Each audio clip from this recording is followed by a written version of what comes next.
Hi అండి. ఈరోజు నేను తమిళనాడు ఫేమస్ అయిన పాలకొల్ కట్టాయి అయితే చేస్తున్నాను.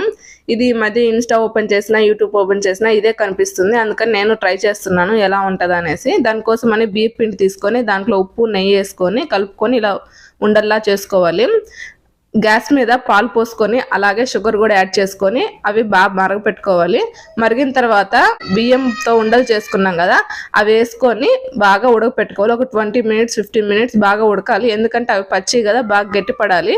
ఉడికిన తర్వాత దీంట్లోనే బియ్యపు పిండిలో కొంచెం నీళ్ళు పోసుకొని బాగా చిలకొట్టుకొని వేసుకోవాలి. దీన్ని కూడా ఒక 2 మినిట్స్ పాటు ఉడకపెట్టుకొని అది బాగా చిక్కబడాలి. చిక్కబడే లోపు మనం కొబ్బరి పాలు తీసుకోవాలి. ఆ కొబ్బరి పాలు ఒక కప్పు కొబ్బరి పాలు కానీ వేసుకుంటే అంతే, మనకి తమిళనాడు ఫేమస్ పాలకొల్ కట్టాయి అనేది రెడీ అయిపోయింది. చాలా బాగుంటది అనమాట.